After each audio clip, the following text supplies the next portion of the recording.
Assalamualaikum warahmatullahi wabarakatuh. Waalaikumsalam warahmatullahi wabarakatuh. Selamat pagi semuanya. Pagi, Bu. Oke, gimana kabarnya hari ini? Alhamdulillah. Alhamdulillah baik, Bu. Alhamdulillah. Oke, boleh dipimpin doa terlebih dahulu?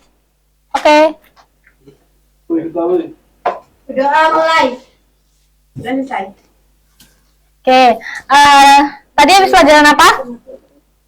Matematika. Oh, Indonesia. berarti nggak dengerin pelajaran ini ya? Bolos kayaknya, Bu. Bolos. Waduh. Oke, kita sebelum mulai, jadi hari ini kita akan membahas tentang BK Karir, yaitu tentang apa ini, coba dibaca? Setelah lulus SMP mau kemana? Mau kemana?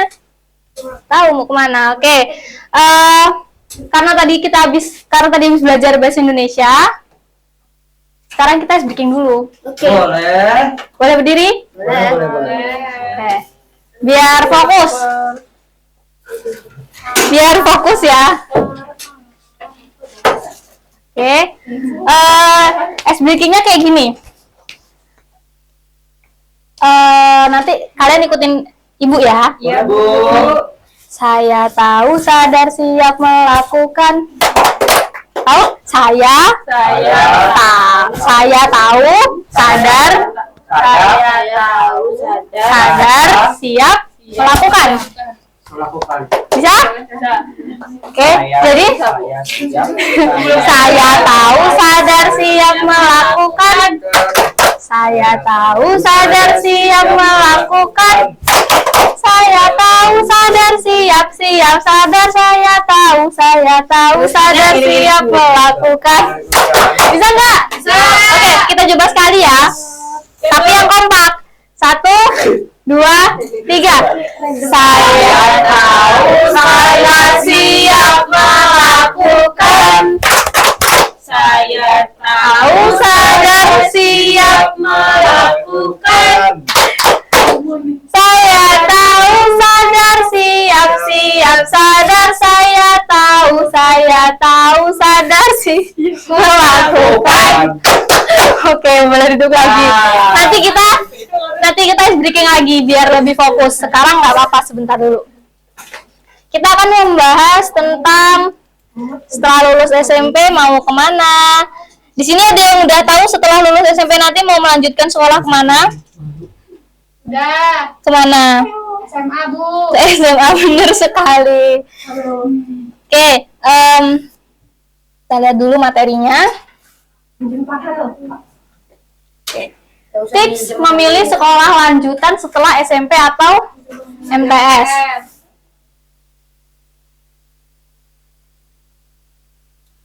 Oke, agak sulit ini ya. Nah, jadi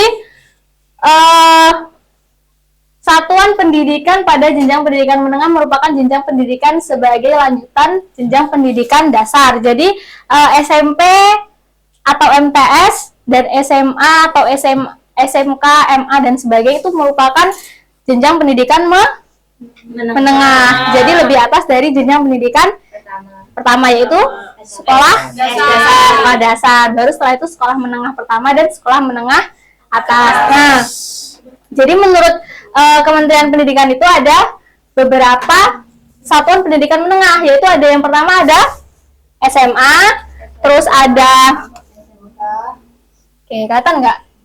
Nih, yang pertama ada SMA, lalu ada MA, setelah itu ada SMK dan ada MAK, serta bentuk pendidikan lain yang sederajat. Udah tahu belum perbedaan dari SMA, MA, SMK dan MAK itu apa? Udah apa coba? Kalau SMA itu buat yang umum seperti biasa. Kalau MA itu kayaknya itu loh, Bu, kayak ada tambahan kayak dari Islamnya. Terus Terus SMK itu kayak kejuruan, kayak biasanya bengkel gitu. Bengkel-bengkel, bener. Terus kalau MAK itu juga sama, tapi kayak MA gitu ada pelajaran Islamnya. Oke, benar. Benar banget yang dikatakan oleh Ajis. Jadi kalau SMA itu merupakan satuan pendidikan menengah yang dia itu biasanya ada jurusan bahasa dan juga IPA, IPS. Tapi sekarang yang lebih umum adalah jurusan IPA dan IPS. Lalu kalau untuk MA itu biasanya dia ada pelajaran tambahan, pelajaran-pelajaran agama seperti pelajaran SKI, terus apa lagi? Fikih, terus hadis. Iya, benar banget. Nah, MA ini dia di bawah naungan dari Kementerian Agama, makanya pelajaran agamanya itu banyak. Yang selanjutnya adalah SMK, Sekolah Menengah Kejuruan. SMK ini agak berbeda dengan MA dan SMA karena di SMK ini biasanya lebih banyak praktik daripada teori.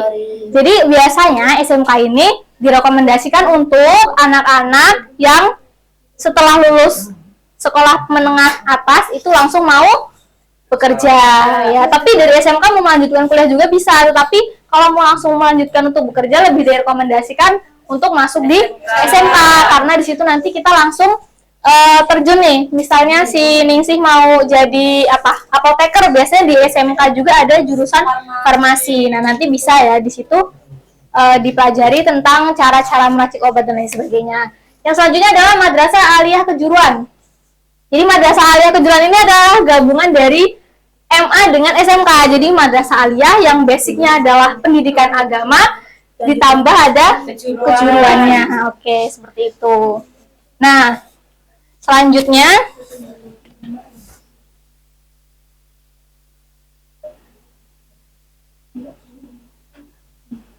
ini tadi bentuk-bentuk pendidikan menengah ya. Sekolah menengah atas dan sebagainya. Lalu yang selanjutnya adalah tips memilih sekolah setelah SMP. Ningsih, boleh minta tolong Ningsih pasangin ini. Bantuin ibu pasang ini. Oke. Kok sumuk?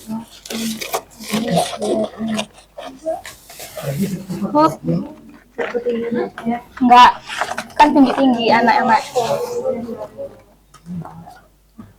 Kita seharusnya kalau coba dua ini yang udah maju gimana? Nah, ini ibu punya puzzle tentang puzzle cari kata. Mainannya, Bu? Iya, mainan.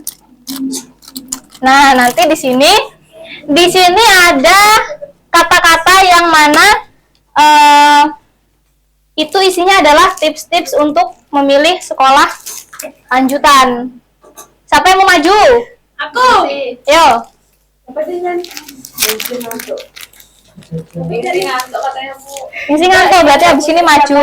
Cepet ya? Enggak. Dia nggak punya siapan. Tulis jawabannya di sini. Duit aja Bu. Ini diginiin Bu. Ya, dicoret. Coret. Ya, jurusan. Tulis Nisa.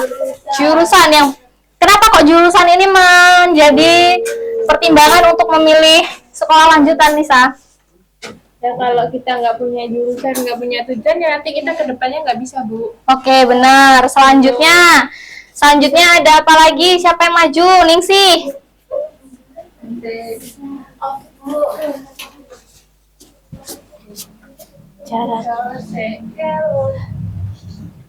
Cita-cita gimana Bu?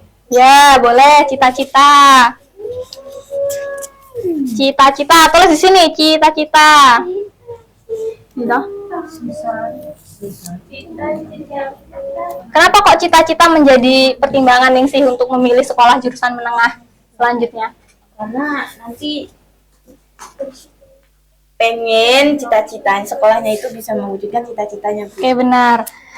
Nah, di sini ada tipsnya, ini ada beberapa ya. Yang pertama ada bentuk pendidikan menengah. Jadi sebelum kita melanjutkan untuk ke jenjang SMA itu kita tentukan dulu bentuk pendidikan menengah seperti apa yang mau kita ambil, apakah SMA, MA, atau SMK. Yang selanjutnya adalah tentukan jurusan yang diinginkan. Jadi kita harus menentukan nih, kita mau jurusan apa. Misalnya minat di tata busana, ya kita sekolah di SMK untuk sekolah di SMK ngambil jurusan tata busana. Lalu yang selanjutnya lokasi sekolah dan akses yang dimiliki. Kita juga perlu melihat jarak tempuh sekolah kita dari rumah kita ke sekolah itu terlalu jauh atau tidak. Biasanya itu akan memakan waktu dan juga membuat kita itu jadi capek ya. Biasanya kalau anak SMA juga kan untuk ngekos itu belum terlalu direkomendasikan. Yang selanjutnya adalah kualitas guru atau tenaga pendidik. Jadi kita lihat kualitas guru dan tenaga pendidiknya apakah sudah memenuhi standar atau belum. Lalu reputasi dan prestasi sekolah. Jadi kita lihat juga nih sekolah itu punya reputasi yang bagus atau tidak, dan prestasi-prestasi di sekolahnya bagus atau tidak. Biasanya kalau ada yang sosialisasi ke sekolah itu kan dikasih brosur ya. Di situ banyak prestasi-prestasi di sekolahan yang dicantumkan di brosur tersebut. Lalu yang selanjutnya status akreditasi. Ada akreditasi yang bagus itu biasanya akreditasinya A. Ya, jadi kita bisa pilih sekolah yang memiliki akreditasi A. Karena sekolah yang memiliki akreditasi yang bagus biasanya akan lebih menunjang kita untuk masuk ke perguruan tinggi. Yang selanjutnya adalah fasilitas pendidikan. Jadi di sekolah itu biasanya ada apa aja? Ada kursi, meja dan sebagainya. Lalu ada laboratorium, perpustakaan.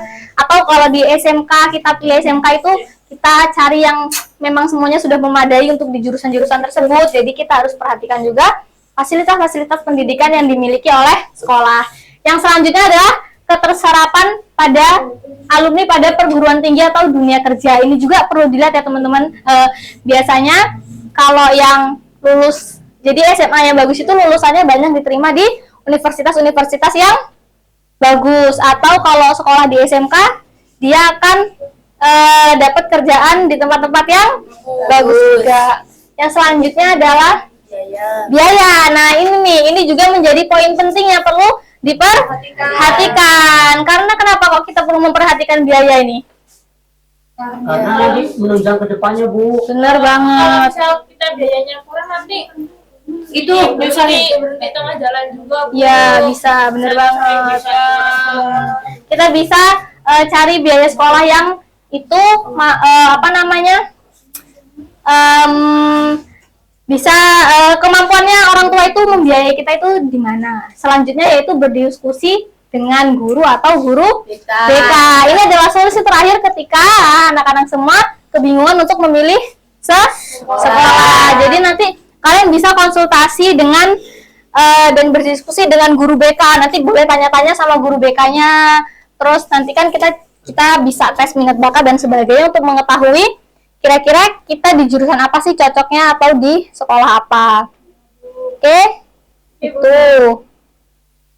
Selanjutnya tadi ya, puzzle cari kata tadi sebenarnya belum terjawab semua, tapi kita udah jelasin. Nah, sudah selesai. Ini nomor WA Ibu. Ini kalau mau chat atau mau tanya-tanya boleh langsung hubungi Ibu.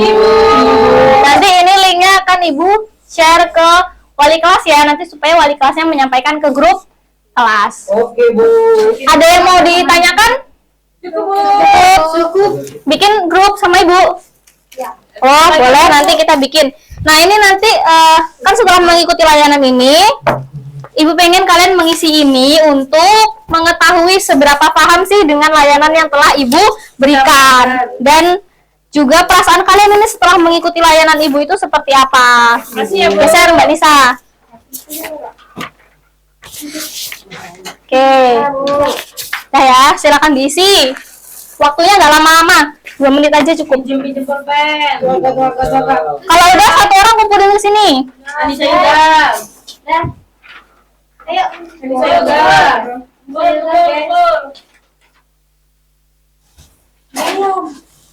Aduh, kamu gimana sih Yoga? Apa ya? Gimana Mas? Makasih. Sudah? Oke, sudah semua. Nanti akan Ibu periksa nih sejauh mana kalian memahami. Nanti kalau belum paham, kita bahas lagi di pertemuan selanjutnya, oke? Ada yang mau ditanyakan cukup ya? Cukup. Oke, kurang lebihnya itu Ibu mohon maaf. Silakan ketuanya kembali pimpin doa. Doa Ibda. Yafi. Oke, kurang lebihnya Ibu mohon maaf. Ibu akhiri. Wassalamualaikum warahmatullahi wabarakatuh. Waalaikumsalam warahmatullahi wabarakatuh.